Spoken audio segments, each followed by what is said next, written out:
আসসালামু আলাইকুম ওয়া রাহমাতুল্লাহ। সম্মানিত ভিউয়ার্স, আশা করছি আপনারা ভালো আছেন। সম্প্রতি একটি ভিডিও ভাইরাল হয়েছে। প্রিয় নবী সাল্লাল্লাহু আলাইহি সাল্লামের সম্মান খাটো করতে তথাকথিত একজন বক্তা তিনি প্রিয় নবী সাল্লাল্লাহু আলাইহি সাল্লামকে কাউবয় অর্থাৎ রাখাল বলেছেন।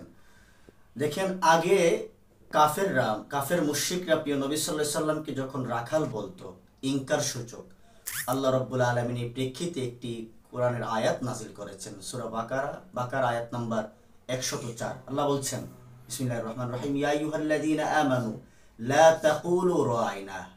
হে ইমানদারগণ, তোমরা প্রিয় নবীকে রাইনা অর্থাৎ রাখাল বলিও না। যদিও রাইনা দুটি অর্থ আসে, এবং আল্লাহ রাব্বুল আলামিন এও বলছেন, ওয়াকুলু যুরনা ওয়ালিল কাফিরিনা আযাবুন আলিম, কাফেরদের জন্য রয়েছে যন্ত্রণাদায়ক শাস্তি।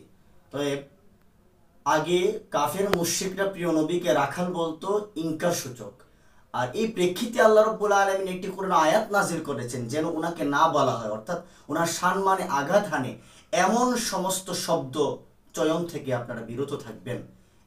এই ব্যাপারে আল্লাহ রাব্বুল আলামিন বলছেন। তারপরেও তথাকথিত একজন বক্তা নিজেকে মানুষের সামনে মানুষকে আকৃষ্ট করার জন্য ওনার প্রিয় নবী সাল্লাল্লাহু আলাইহি সাল্লামের সম্মানে আঘাত করছে এমন শব্দ তিনি চয়ন করেছেন।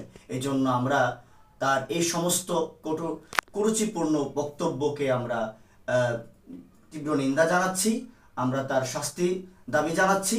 আসুন আমরা এই সমস্ত বক্তাদের থেকে আমরা নিজে বিরত থাকি এবং আমার প্রিয় দ্বীনী ভাই বোনদেরকে আমরা বিরত রাখি। আল্লাহ রাব্বুল আলামিন আমাদেরকে